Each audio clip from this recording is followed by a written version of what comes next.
YCP నిరసనలపై MLA Kotamreddy Sridhar Reddy తీవ్ర స్థాయిలో ఆగ్రహం వ్యక్తం చేశారు. వైసీపీ నిరసన దీక్షలు కాదు, ప్రాయశ్చిత్త దీక్ష చేయాలని విమర్శించారు. గత 5 ఏళ్లలో జగన్ రాష్ట్రాన్ని నాశనం చేస్తే సీఎం చంద్రబాబు అభివృద్ధి చేస్తున్నారన్నారు.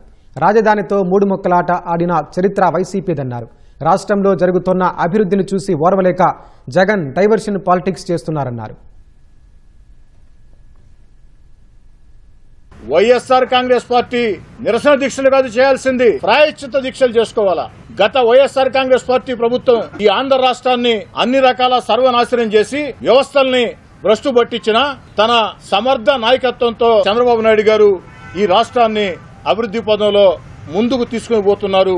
దాన్ని చూసి వైఎస్ఆర్ కాంగ్రెస్ పార్టీ ప్రాయశ్చిత్త దీక్షలు. వైఎస్ఆర్ కాంగ్రెస్ పార్టీ పరిపాలనలో పరిశ్రమలు వెళ్లిపోయినాయి, కానీ ఈనాడు చంద్రబాబు గారు ముఖ్యమంత్రిగా పరిశ్రమలు ఆంధ్రప్రదేశ్కు వస్తాయి. కొన్ని లక్షల కోట్ల పెట్టుబడులు ఆంధ్రప్రదేశ్కు వస్తున్నాయి. మన యువతరానికి లక్షల ఉద్యోగాలు వస్తాయి. వేల మందికి టీచర్ ఉద్యోగాలు ఒక్క సంతకంతో నారా లోకేష్ గారు ఇస్తే జీర్ణించుకోలేక రకరకాల భాష, రకరకాల విన్యాసాలు వైఎస్ఆర్ కాంగ్రెస్ పార్టీ నాయకులు మాట్లాడుతూ ఉన్నారు. వారి మాటల్ని వారి విజ్ఞతగా వదిలేస్తూ పేకాటలో గెలిచిన వాళ్ళకి టీచర్ ఉద్యోగం ఏ ఒక్కరికైనా ఇచ్చి ఉంటే దోనయ్య ఈయన ప్యాకాట్ లో గెలిచాడు కాబట్టి టీచర్ ఉద్యోగం ఇచ్చారు అని వైఎస్ఆర్ కాంగ్రెస్ పార్టీ నాయకులు రుజువు చేస్తే గంటలోపు నా శాసనసభ సభ్యత్వానికి రాజీనామా చేస్తానని చెప్పని బహిరంగ ప్రకటిస్తూ ఉన్నా.